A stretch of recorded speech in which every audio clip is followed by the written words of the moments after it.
Well, here we are, 2 videos in 2 weeks. So we're on a roll. That's good. We'll keep it going.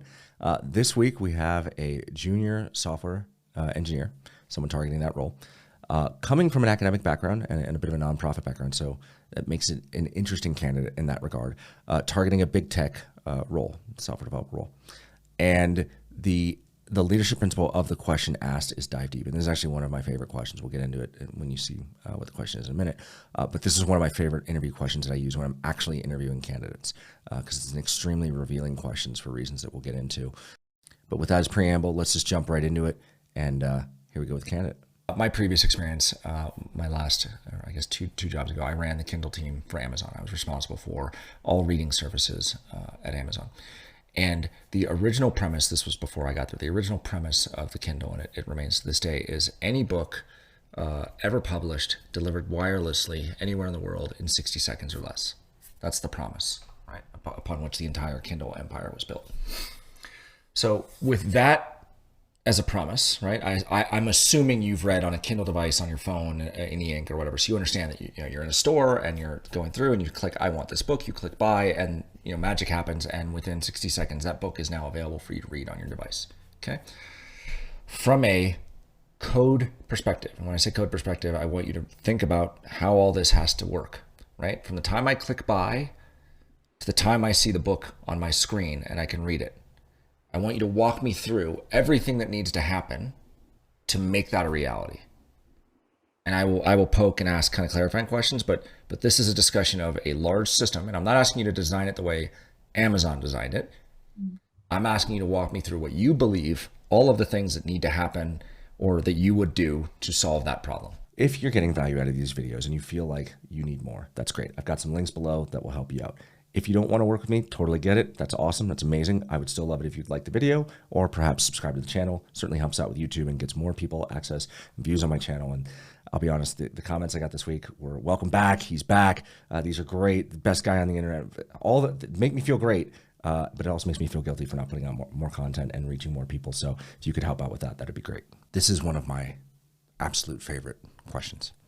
I don't typically use a lot with candidates that I get through this service, because it's one of those questions that once you hear it and you kind of hear how to think through it, it's easy to work your way through. But here's why it's important for you.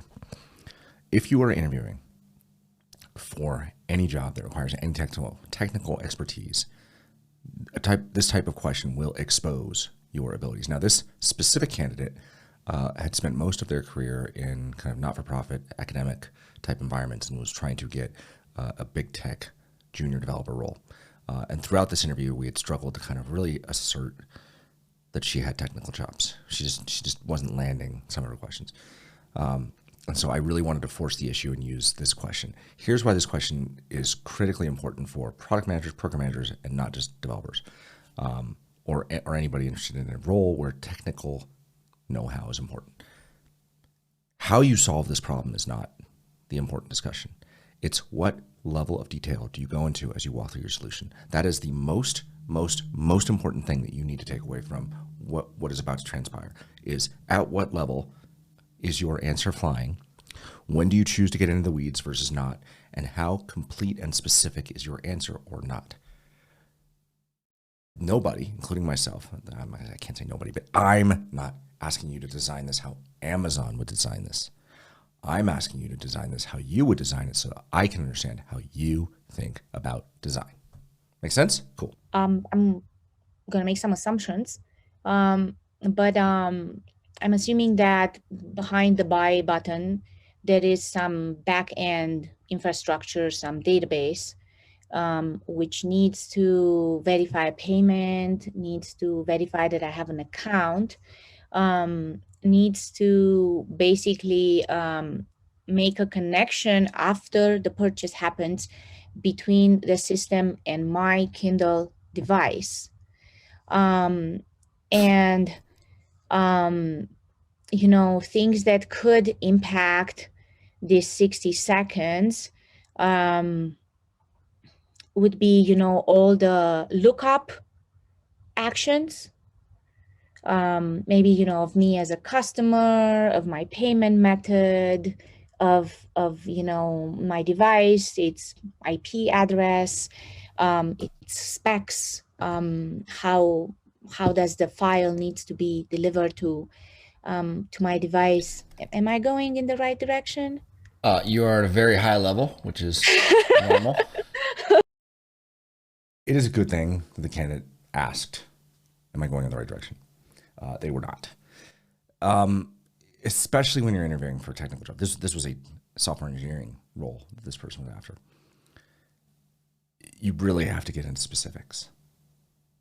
What kind of account lookup? What does that mean? What kind of security is being implemented? Why? Why do you have security for books versus something more specific like a financial transaction? Is Amazon, in this instance, storing the credit card information or not? There's assumptions that can be made, but there's a lot more detail that should be pursued here, that this candidate simply was just kind of flying at a high level of like, okay, check to make sure you have an account, check the device, send some data, right? How does the data get sent? Is the file sent all at once? What is there encryption? Is it streamed? Is it sent as all at once or not? How does that work? So the details matter. And so it's good that she stopped and asked, because that will allow her to kind of reset. It's a way for you to kind of re-engage with your interviewer, but be forewarned that you might not get great news. Now, what does she do with it? That's the real question. This question is intentionally vague to understand how you approach the problem.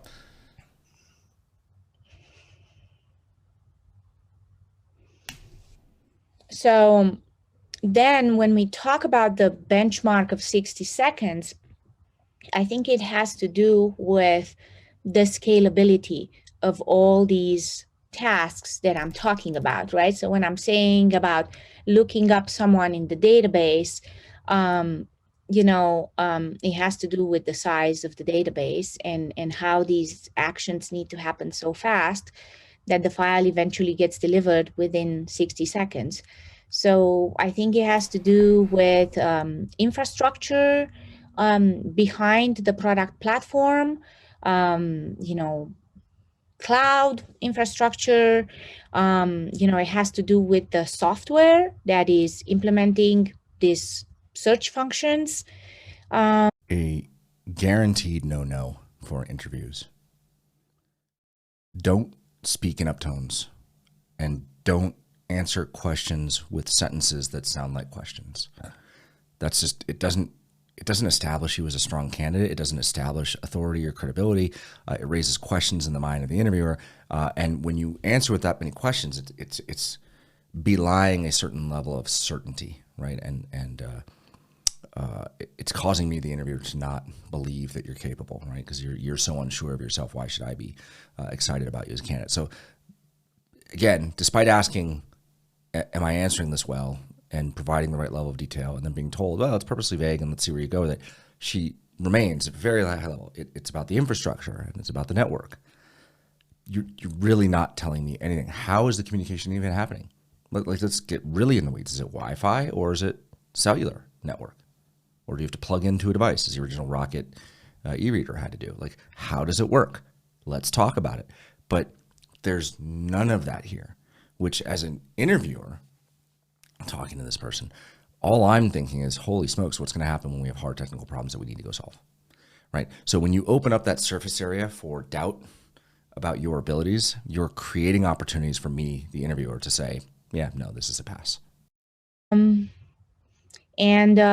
decisions that are also probably most likely being made in software. Okay. You hear that long pause, that pregnant pause of the okay. If you hear that during your interview, that is the interviewer basically trying to reconcile in their brain, how do I move forward? It was not a good answer, right? And so if you hear that, that should be a clear telltale sign to you that you're not flying at the right level and you're not providing the interviewer what they expect from you for an answer. We'll cover that in the follow-up. I'll just move on to the follow-up question, which is, okay, so latency in the system obviously is a concern, right? So that is an issue, right, with this kind of preordained promise of 60 seconds. Who knew if that was possible or not, right? But it's okay. So how would you go about as an engineer, right? Your boss comes to you and says, hey, you're the engineer working on this. Walk me through how you would diagnose the nature of and location of the bottlenecks in the system in this end-to-end delivery.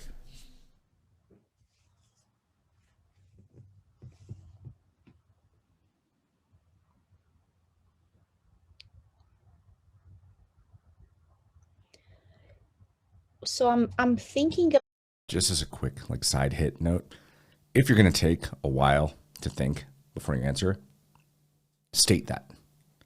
The long like thinking pause, all I'm thinking is they don't know what they're trying to figure out the answer, but not in a good way. Not like I'm processing my thoughts. Tell me that you need a minute to process your thoughts. Pretend like you're writing something. Do something that says to me you're thinking, but the long kind of just staring off at the wall, it doesn't instill confidence. And it's a silly thing, and this is where I hate the performative nature of interviews, but it's a small thing. But tell me, hey, let me just take a few minutes to collect my thoughts, and great. Now I know not to look at you and think, oh my God, they're lost, right? Because I'm going to fill in the blanks. Don't do that. about the whole process as a pipeline of multiple things that need to happen. And so I think we can evaluate some metrics on each part of the pipeline and then see if those meet some requirements, and we can try to figure out when do these fail, what situations made some of, each of these components kind of exceed the time that we would need, so that when we put them together, we come up with 60 seconds. I'm trying to think about a particular example, but I'm actually being worried that I will use the wrong terminology because it's Technology decision. something that is not my area of expertise. Don't worry about that. You're not. That's not the point of this question. So This is more of a systems design question than it is a system selection question, right? a part of it has to do with the fact that it's a distributed system, and that in a distributed system, we always need to have kind of error checks. What if a package gets dropped? What if, error is introduced in the system? So there's going to be some redundancy in the way you do some tasks, and that is going to increase the time for that component. So is a trade-off between how much redundancy do we introduce in the system versus the time to get to the desired outcome. This is an extremely theoretical answer. It doesn't get into the specifics, and it doesn't tell me, the interviewer, that you as the candidate understand how to build products.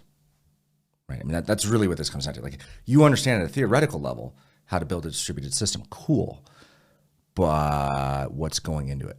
And this candidate, you could hear her start to get hung up on this idea of, I'm afraid to make the wrong choices. I'm afraid to state things that aren't true in terms of technology selection. I tried to help her, and we just started talking over each other. That's kind of a latency delay with these Zoom type things. But she was getting wrapped up around, in her mind, around making the wrong choice about saying some technology choice or something like that. And the reality is, walk me through what the authentication system looks like. Walk me through, do you have to validate every time a book purchase is made?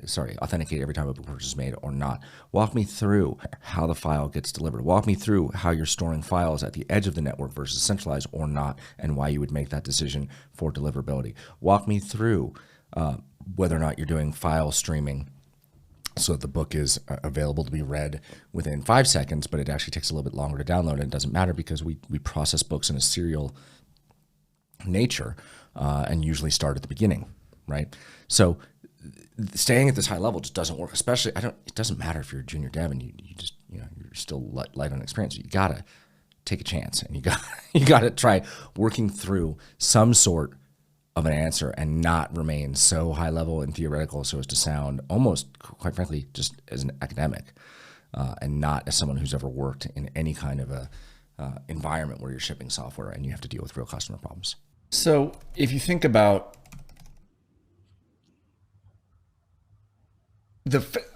what does your, I guess, without any prior knowledge of how the system works, right? Where would you direct your attention as a first pass easy win or likely easy win for immediately speeding up the process to achieve a 60-second result?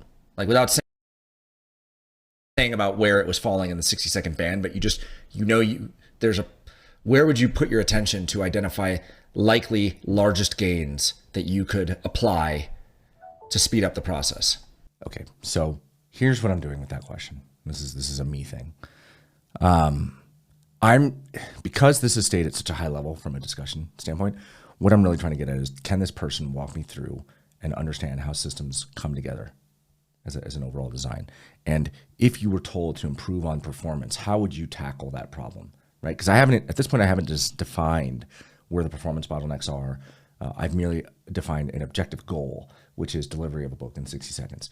And so do you understand enough of all of the things that need to happen to be able to walk through, like, oh, you know what, this one thing would probably take a lot of time, and here's how we could cut that down. Or, well, here's how I would think about each and every step and put the measuring along the way.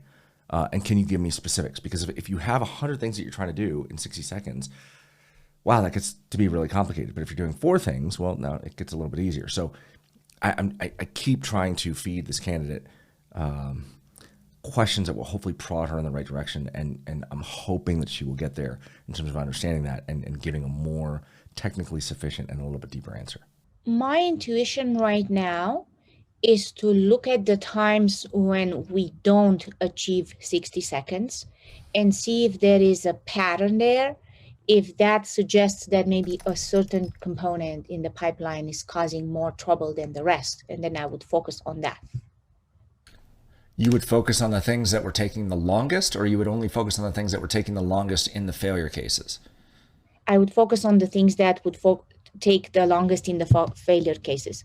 But what if, with that as a premise, right, meaning your failures were being caused? I would try to identify the component that fails most often. But you're defining failure as what here, right? Because if you've defined a pipeline of events that need to occur in some order, I'm not applying a cardinality to it or ordinality to it. I'm just saying some order. That failure is 60 seconds plus. What is failure for any individual component in that pipeline? If the steps are generally always the same, who do you assign the blame to? Right. So I said I would look at the failure cases and I would see if there is a pattern of a certain component failing more often than others. And I would focus on that.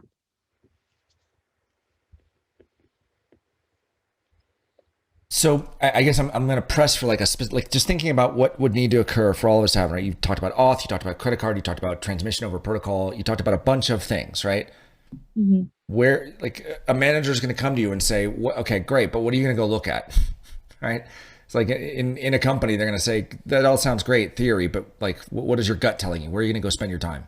There are times in interviews where I get a bit, we'll call it contentious, and definitely try to push a little harder than is nice.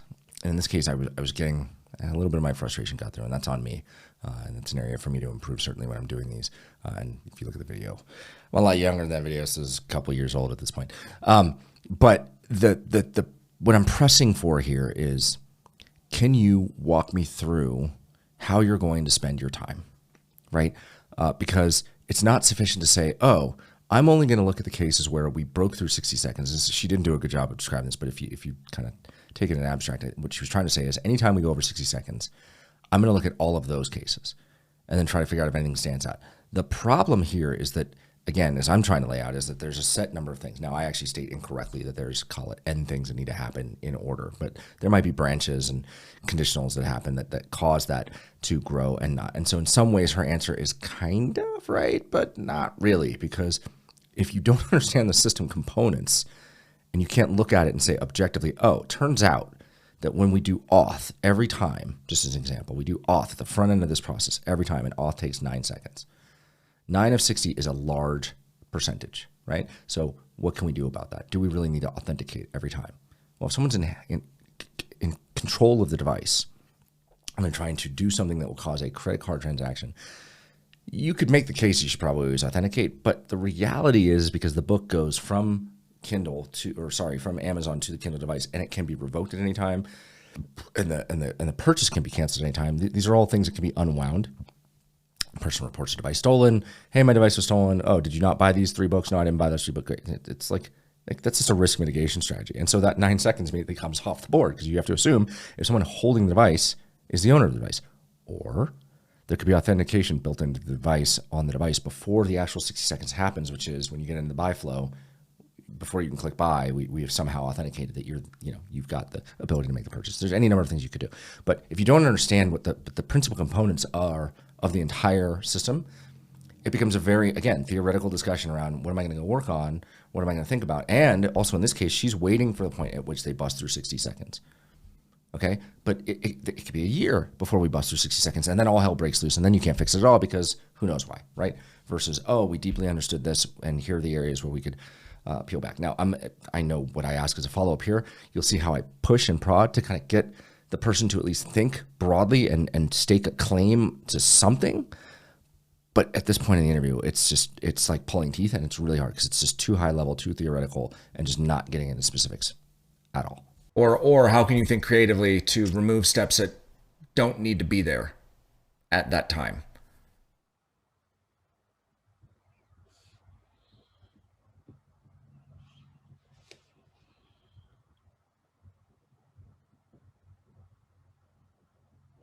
So I guess it's a trade-off between focusing on small improvements versus what I responded the first time, which would mean focusing on a part of the system that maybe has the most problems and contributes to the most failures. So what if I told you that credit card processing, as an example, always took 6 seconds, right? So if you think about the band diagram of time consumption in the 60 seconds, right? And you're assuming that there's kind of the 60 seconds, it's, you have to think of it as a Gantt chart in some ways, right? Because there's some things that can happen in parallel and some things that can't, but that's fine. But removing that, and let's just say your total time consumed, this was a consistent big ticket item was credit card processing. What could you do about that? Well, I think if a certain piece like credit card processing is always 6 seconds, I would focus on a different component that has more variability and try to figure out where that variability comes from and try to lower that variability and come up with something that makes that process more consistent, behave more consistently. Okay, what did we learn? Well, first and foremost, if you are going to be interviewing for any kind of a job that requires technical sufficiency, you must be prepared to discuss said topic or any topic with some level of technical sufficiency. When you remain high level, you are giving the interviewer the opportunity to say no to you because you are not giving them clarity around what your skill set is, what your abilities are, your competencies are, how you think, how you solve problems, and in fact, what you are capable of doing. This candidate remained at too high a level for this specific question. So again, I'll say again, this is one of my favorite interview questions that I rarely use with interview app folks because it's easy to prepare for once you know it's coming. But it does give a very clear lens into how a candidate thinks, and any technical role or any role that requires any technical sufficiency. So that includes product managers, program managers, testers, software developers, you name it. This is a great question for that because it helps me understand how you break down problems, how you inspect problems, how you anticipate problems, how you set goals, and then set measurements and measurement systems around tracking to those goals. And then can you explore in the theoretical what can go wrong, and therefore how do we look ahead and try to fix it? And in this specific instance, the credit card transaction processing, that really was a big unlock for the Kindle process, which is like if the transaction's bad, right? If we don't have to check the actual credit card. If we have one on file, right, and it's not expired, great, give them the book. Because we control the pipeline from Amazon to the Kindle device, we just take the book back, right? So if the credit card is going through whatever, and there's a whole bunch of things, there's a workflow that surrounds that if the credit card transaction fails or the credit card isn't up to date or any number of things. But that is how we solved that specific part of the problem. It was a bit of delay in the credit card transaction processing that you could immediately remove and make for this magical experience if I clicked buy and I got the book. But the candidate's unwillingness to even engage in any kind of discussion around the principal components of this system, it just makes it really hard to advocate for them, especially given that this is a technical position, a junior software developer. It didn't give any kind of comfort that this candidate had a level of experience shipping software where real customers were interacting with the system at a large scale. And so it just makes it really hard for me, the interviewer, to then advocate for you, the candidate, when you don't do that. So it's a bit challenging. So at the end of the day, this is a dive deep question. Dive deep means dive deep. It means get in the weeds. Don't get too far in the weeds, but get in the weeds. Demonstrate your technical sufficiency and your know-how.